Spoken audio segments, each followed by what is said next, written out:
Hello students, welcome to aspirant network EDU. आप सभी का स्वागत है। आज हम पढ़ेंगे भारत का संवैधानिक इतिहास, जिसके 24 महत्वपूर्ण प्रश्न को आज हम कवर करेंगे इसमें। तो चलिए स्टार्ट करते हैं इस सेशन को। भारत का संवैधानिक इतिहास, इंडियन पॉलिटी का जो चैप्टर है भारतीय राज्य व्यवस्था का, उसके प्रश्न आज हम करते हैं। स्टार्ट करते हैं पहला क्वेश्चन से। भीमराव अंबेडकर और महात्मा गांधी के मध्य 1932 में हस्ताक्षरित पूना समझौता का प्रावधान क्या था? तो जो पूना समझौता का प्रावधान था वो था निम्न वर्ग के लिए आरक्षण सहित संयुक्त निर्वाचन क्षेत्र।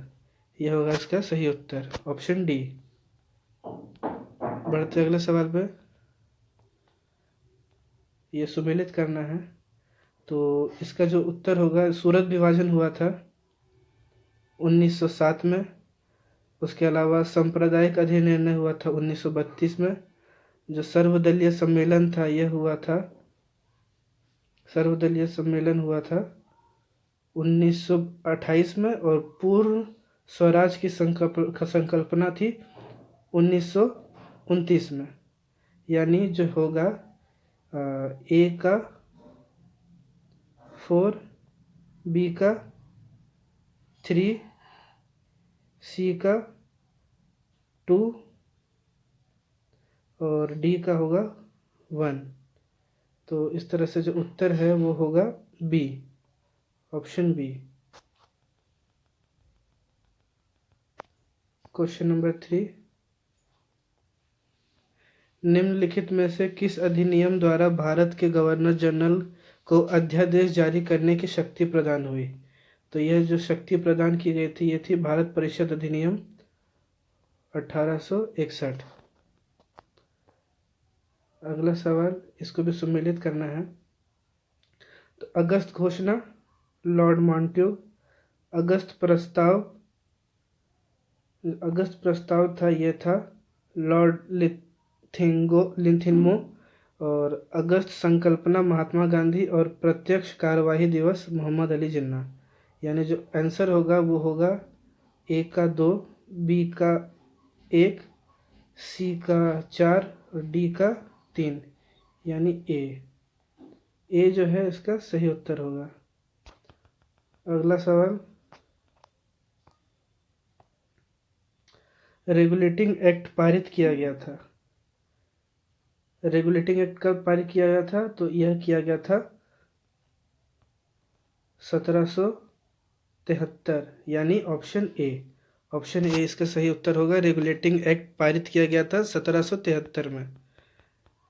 अगला सवाल है, भारत के गवर्नर जनरल को किस एक्ट द्वारा अपनी समिति के निर्णय के अस्वीकार करने का अधिकार मिला?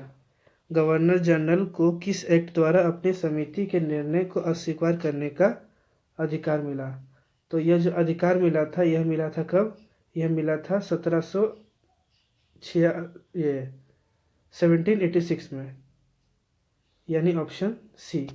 1786 का जो अमेंडमेंट एक्ट था उसके दौरान उसे यह अधिकार मिला था। अगला सवाल है, महारानी विक्टोरिया को भारत की सम्राज्ञी नियुक्त की गई थी। तो जो महारानी विक्टोरिया है उन्हें भारत की सम्राज्ञी नियुक्त किया गया था। तो यह नियुक्त किया गया था 1858। यही इसका सही उत्तर होगा। बढ़ते अगले सवाल पे। साम्राज्ञी विक्टोरिया ने 1858 की घोषणा में भारतीयों को बहुत सी चीज़ें दिए जाने का आश्वासन दिया। निम्नलिखित आश्वासनों में से कौन सा ब्रिटिश सरकार ने पूरा किया? तो ब्रिटिश सरकार ने कौन सा आश्वासन पूरा किया था? तो देशी राजवाड़ों के साथ स्थिति बनाए रखी जाए, यही उन्होंने पूरा किया था। देशी राजवाड़ों या यथास्थिति बनाए रखी जाए। तो इसका जो उत्तर है वो होगा ऑप्शन बी। बढ़ते अगले सवाल पे। सवाल है, मिंटो मार्ले सुधार का उद्देश्य क्या था? तो मिंटो मार्ले सुधार का उद्देश्य जो था वह क्या था? वह था एक पृथक निर्वाचन प्रणाली। पृथक निर्वाचन प्रणाली, यानी ऑप्शन ए इसका सही उत्तर होगा। अगला सवाल, मार्ले मिंटो सुधार बिल किस वर्ष पारित किया गया? किस वर्ष पारित किया गया था? तो यह पारित किया गया था 1909 में, यानी ऑप्शन बी होगा इसका सही उत्तर। अगला सवाल, मुसलमानों के लिए अतिरिक्त निर्वाचन मंडल प्रावधान प्रारंभ में किसके द्वारा लाया गया था? तो जो मुसलमानों के लिए जो अतिरिक्त निर्वाचन मंडल था, यह किसके द्वारा लाया गया था? तो यह भी मार्ले मिंटो सुधार के दौरान लाया गया था। इसका सही उत्तर होगा मार्ले मिंटो सुधार, यानी ऑप्शन बी। अगला सवाल है, 1909 में इंडिया काउंसिल एक्ट में किस बात की व्यवस्था की गई थी? तो 1909 के जो इंडियन काउंसिल एक्ट थी, इसमें किस बात की व्यवस्था की गई थी? तो इसमें की गई थी सांप्रदायिक प्रतिनिधित्व, यानी ऑप्शन बी, सांप्रदायिक प्रतिनिधित्व की घोषणा की गई थी, व्यवस्था की गई थी इंडियन काउंसिल एक्ट 1909 में। अगला सवाल, मॉन्टेग चेम्सफोर्ड सुधार में प्रावधानों का सार था। तो जो मॉन्टेग चेम्सफोर्ड के जो सुधार थे, उसमें जो इसका मेन सब्जेक्ट मैटर था, ये जो प्रावधान था वो क्या था? वो प्रांतों में दोहरा शासन था, यानी जो उत्तर होगा वो होगा ऑप्शन बी, प्रांतों में दोहरा शासन। बढ़ते अगले सवाल पे,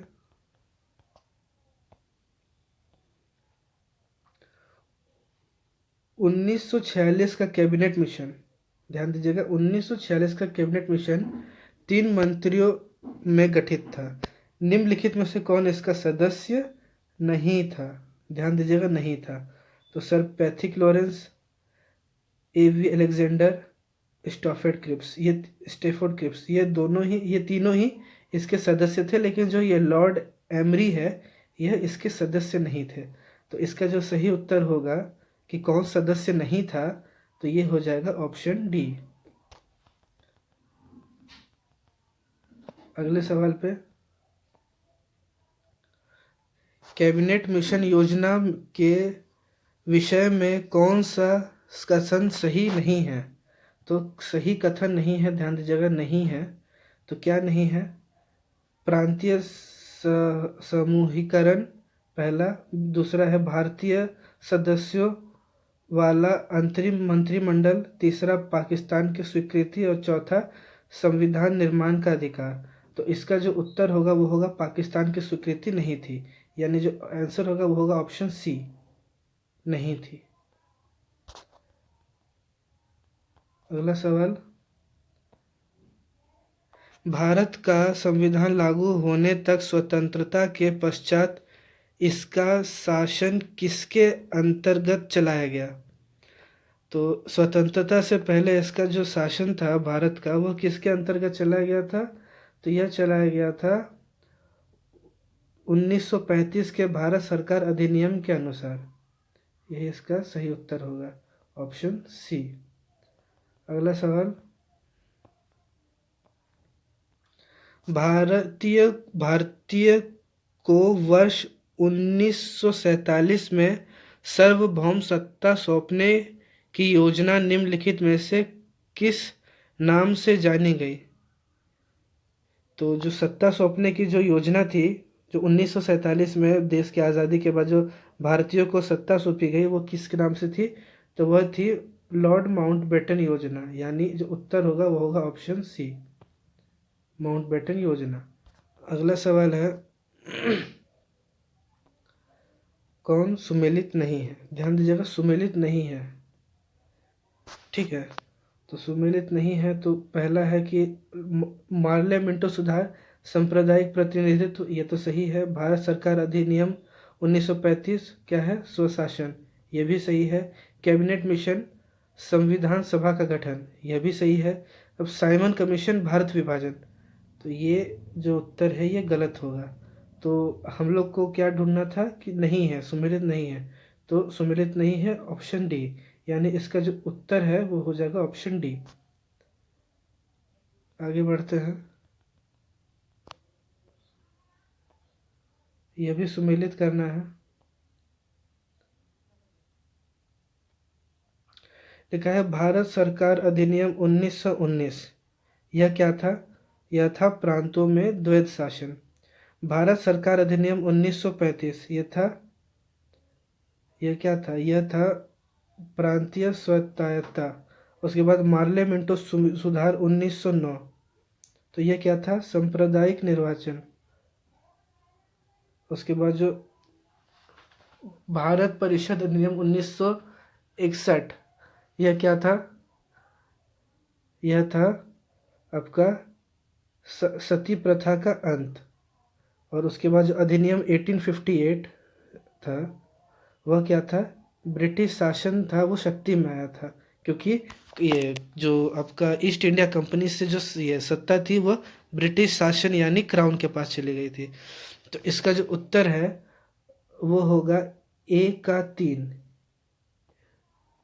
बी का 1, सी का 4, डी का 2 और 5 का ई का 5, यानी ऑप्शन जो है बी, यही इसका सही उत्तर होगा।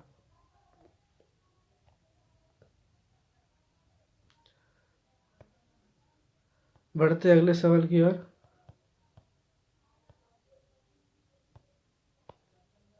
सवाल है, अखिल भारतीय महासंघ स्थापित करने का प्रावधान शामिल किया गया था। तो अखिल भारतीय महासंघ को स्थापित करने का जो प्रावधान था, वह कब शामिल किया गया था?